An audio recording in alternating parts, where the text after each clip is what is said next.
আসসালামু আলাইকুম বন্ধুরা, হাওলাদার অটোস থেকে বলছি। আজকের কাজের বিষয়টা হলো পানির পাম্প ওয়াইন্ডিং। আমরা বাসা বাড়িতে যে ছোট ছোট পানির পাম্পগুলি আছে, 1 ইঞ্চি, 1.5 ইঞ্চি, 2 ইঞ্চি, 3 ইঞ্চি সেচ পাম্প এগুলা 1 হর্স হয়, 1.5 হর্স হয়, 2 হর্স হয়। এগুলা পুড়ে গেলে কিভাবে আমরা রিওয়াইন্ডিং করব সেই বিষয়ে কিছু আলোচনা। আসলে কাজ করার আগে যে লোক কাজ শিখবে চেষ্টা করতেছে নতুন, ওরে যদি কিছু সাজেশন আগে যদি ওকে কথাগুলি সুন্দরভাবে বুঝিয়ে বলে দেওয়া যায়, তাহলে কিন্তু ও কাজটা খুব সহজভাবে করে ফেলে। তো সেরকমই। তো ধরে নেন একটা পানির পাম্প পুড়ে গেছে, আপনার কাছে কাস্টমার নিয়ে আসছে, আপনি এটা রিওয়াইন্ডিং করবেন। সেক্ষেত্রে আপনি পাম্পটা খুলে দেখবেন, জানবেন পানির পাম্পটা পুড়ে গেছে, ভালো কথা। তারটা কেটে নেবেন। তারটা কেটে ওটাকে যখন বের করবেন তখনই আপনি ডায়াগ্রামটা বের করে নেবেন। মানে প্রশ্ন থাকতে পারে এখানে, আমি ডায়াগ্রাম কই পাবো? এখন আমাদের বাংলাদেশে যে ম্যাক্সিমাম পাম্পগুলো তৈরি হয় বা আসে, আমরা ব্যবহার করি, মার্কেটে যেটা পাওয়া যায়, এর ম্যাক্সিমাম পাম্পগুলোই হলো চায়না। ম্যাক্সিমাম চায়না, যেখানেই যাবেন চায়না। এর ডায়াগ্রাম এক এক কোম্পানি এক এক রকম দিয়েছে।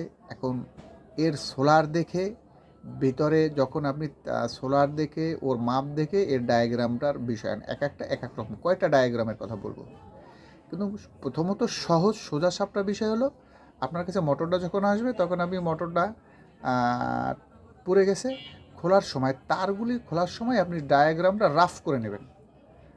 আমার বিশেষ করে মোটরগুলি 2 ধরনের ওয়াইন্ডিং করা থাকে। কোনোটা আমার 24 কয়েলে থাকে, কোনোটা 12 কয়েলে থাকে, কোনোটা 16 কয়েলে থাকে। এক এক রকমের, তবে ম্যাক্সিমাম আপনার শতকরা 96% মোটর আমার 16 কয়েল থাকে। আর 16 কয়েল, 22 কয়েল খুব কম, 22 কয়েলেরও হয়, 22 কয়েলের খুব কম। যাই হোক, যখন আপনি পুরো মোটরটা কেটে তারগুলি বের করবেন তখনই আপনাকে ডায়াগ্রামটা সংগ্রহ করে নিতে হবে।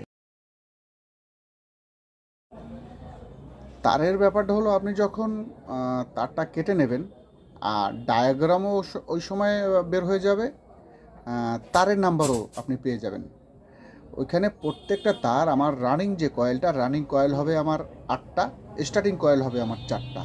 অনেক সময় স্টার্টিং কয়েল 8টাও হয়, কিন্তু 95%, উপরেই হয় 4টা স্টার্টিং কয়েল। স্টার্টিং কয়েল কোনো মোটরে আপনার ম্যাক্সিমাম মোটরেই স্টার্টিং কয়েলটা 2 থেকে 3 সাইজ চিকন থাকে রানিং কয়েলের চেয়ে, অর্থাৎ ক্যাপাসিটার কানেকশন যেটা। আর রানিং কয়েলটা 3-4 সাইজ মোটা থাকে ম্যাক্সিমাম। আমি সোজা সাপটাভাবে বুঝাচ্ছি আপনাদের, নতুন যারা কাজ শিখতেছেন। এখন প্রত্যেকটা কয়েল যখন আপনি টাইনে বের করবেন, ওখানে নাম্বারিং করবেন, 6 নাম্বার, 8 নাম্বার, 10 নাম্বার, 12 নাম্বার। অর্থাৎ বড় কয়েলটা 12 নাম্বার, সোলারের মধ্যে যে বড় সাইজের কয়েলটা আছে লম্বায়, সেটা 12 নাম্বার, আর একদম ছোটো কয়েলটা 6 নাম্বার। এভাবে আপনারা আপনাদের মতো নাম্বারিং করে নেবেন। প্রত্যেকটা আমার যে স্টার্টিং 4টা কয়েল, ওখানে 8টা কয়েল থাকে ঠিকই, কিন্তু 4টা কয়েলই হবে আমার এক মাপ, একই রকমের মেজারমেন্ট। যেমন আমার 6 নাম্বার কয়েলটায় টান আছে কত, এক্সাম্পল 40টা। আমার 8 নাম্বার কয়েলটায় টান আছে কত, 45টা। আমার 10 নাম্বার কয়েলটায় টান আছে কত, 50টা। 12 নাম্বার কয়েলটা আমার টান আছে কত, ওখানে আরও 2টো টান বেশি থাকতে পারে, কম। এভাবেই আপনি কিন্তু মেজারমেন্টটা করে নিয়ে ফেলেছেন রানিং কয়েলের। এবার স্টার্টিং কয়েলটায় যখন আমি আবার সোলার থেকে বের করব টেনে টেনে পুরা তারটা, তখনই আমি ওটাকে আবার গোনা শুরু করব। আমার 10 নম্বর কয়েলটা আপনার আছে, ধরে এক্সাম্পল 80 টান। 12 নম্বর কয়েলটা আছে আমার 82 টান। এভাবে আমার কয়েলের ডায়াগ্রাম মেজারমেন্ট করে নিতে হবে। তো এগুলো এই ব্যাপার।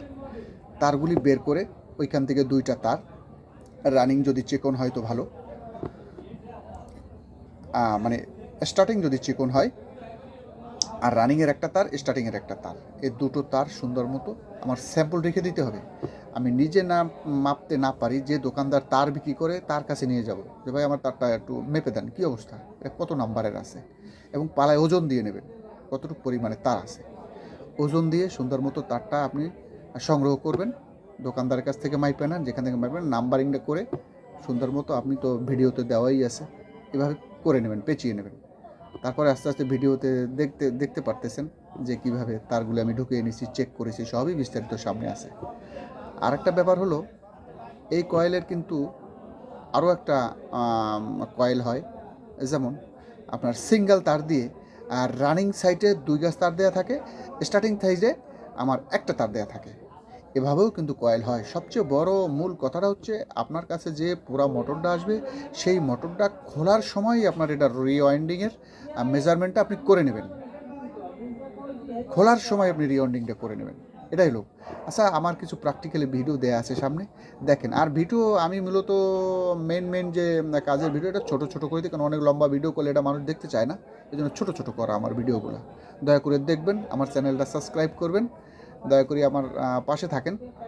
আমি আস্তে আস্তে উৎসাহ পাই, আরও ছোট ছোট আমার কাছে যেটা আছে আমি দিয়ে দেবো, আস্তে আস্তে ভিডিওটা পেয়ে যাবেন, ভালো লাগবে আপনাদের। সাবস্ক্রাইব করে দেন, লাইক করে দেন, শেয়ার করে দেন।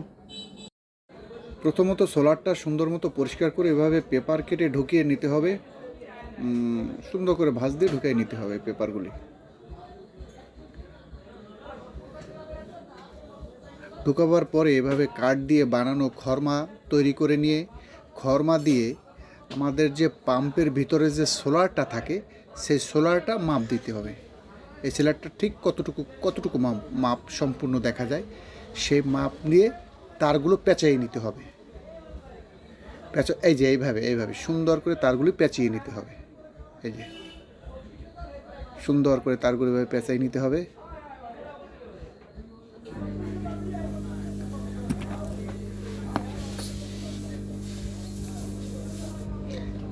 এইভাবে সুন্দর করে খরমা দিয়ে খুলে নিতে হবে। স্টার্টিং রানিং দুইটা পার্টি এখানে রয়েছে, আমার 12টা কয়েল নেমে যাবে।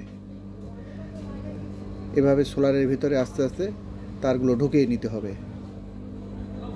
এই যে রানিং কয়েলটা প্রথম ঢুকতেছে, 4 কয়েল ঢুকে গেল আমার।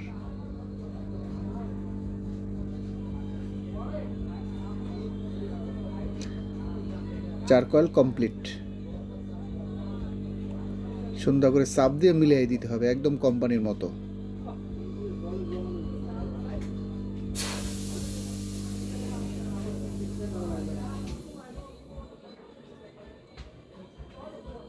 এই যে আমার 12 কয়েল ঢুকে গেল, সুন্দর করে 12 কয়েল ঢুকে গেল। এভাবে আস্তে সুন্দর করে ফিনিশিং নিতে হবে। রানিং 8টা, স্টার্টিং 4টা এখানে ঢুকছে, আরও রানিং ঢুকবে, স্টার্টিং ঢুকবে। এই যে আমার সম্পূর্ণ কয়েল ওয়াইন্ডিং শেষ, সম্পূর্ণ ওয়াইন্ডিং শেষ।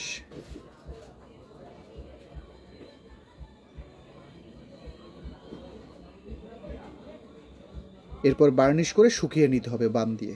এই যে আমি এখন টেস্টে নিয়ে আসছি, সুন্দর করে টেস্ট করতেছি আমি এটাকে। এই যে মোটরটা আমার ঘুরতেছে, কিন্তু বন্ধুরা দেখতেছো তোমরা, মোটরটা ঘুরতেছে।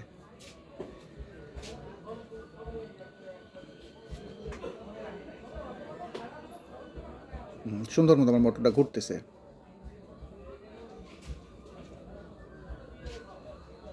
একদম সঠিক অ্যাম্পিয়ারে মোটরটা আমার ঘুরতেছে। এই যে অ্যাম্পিয়ারটা একদম সঠিক অ্যাম্পিয়ারে মোটরটা আমার ঘুরতেছে।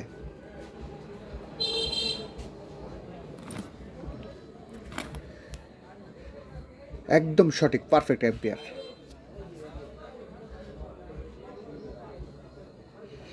প্র্যাকটিক্যালিও বন্ধুরা আমি মোটরটা চালিয়ে দেখেছি, এই যে তোমরা দেখতেছো, এটা প্র্যাকটিক্যালিও আমি চালিয়ে দেখেছি, অনেক সময় চালিয়ে দেখেছি। এর ভিতরে পানি দিয়ে প্র্যাকটিক্যালি পানি দিয়েও দেখতে হয়, এটা ফিল অনেক সময় দেখে দিতে হয়।